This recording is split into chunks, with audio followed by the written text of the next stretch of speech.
김 씨는 3년차 회사원이다.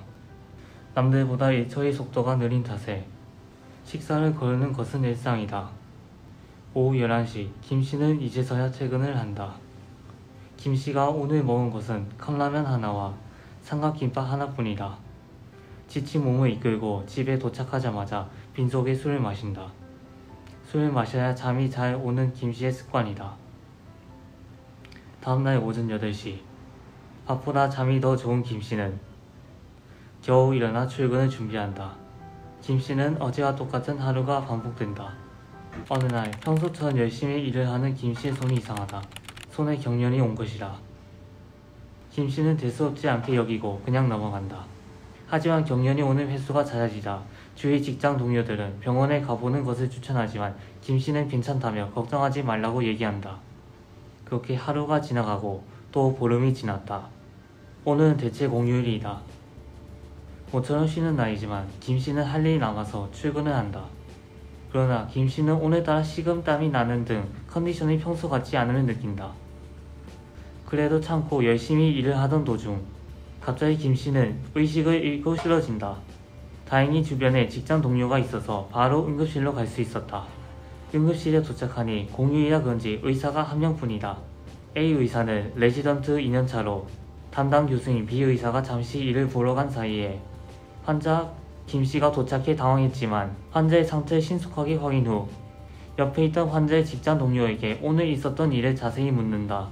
오늘 있었던 일과 환자의 생활 패턴에 대해 자세히 듣는 A 의사는 고민 끝에 저혈당이 지속되어 의식을 잃고 쓰러진 것이라고 판단한다. A 의사는 환자를 입원시킨 후 포도당 수액을 투여한다.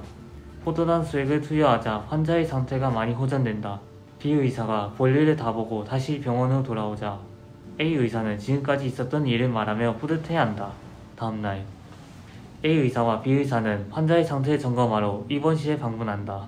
A 의사와 B 의사는 환자의 상태를 보고 깜짝 놀란다. 환자는 현재 어지러움 증과 발작이 발생하는 등 상태가 또다시 악화되었다.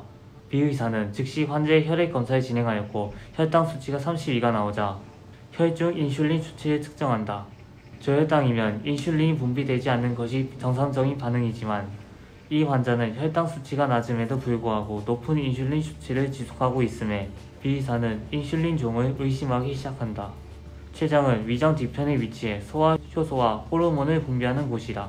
그 중에서도 혈당을 조절하는 인슐린을 지나치게 많이 분비하는 것이 인슐린 종이다. B 의사는 곧바로 복부 CT 촬영을 진행한다. 그 결과 환자의 췌장에서 인슐린 종을 보이는 종양이 발견된다. B 의사는 환자의 종양을 제거하기 위해 수술에 들어가고 다행히 수술을 성공적으로 마친다. 종양 제거 후 환자는 서서히 증상이 완화되었고 B 의사는 환자의 평소 식습관과 생활 패턴에 대해 당부한다. 환자의 인슐린 종 진단 과정과 수술 과정을 처음부터 지켜본 A 의사는 자신이 했던 잘못된 판단으로 좌절에 빠진다. 그러자 B 의사는 A 의사에게 다가와 말을 한다.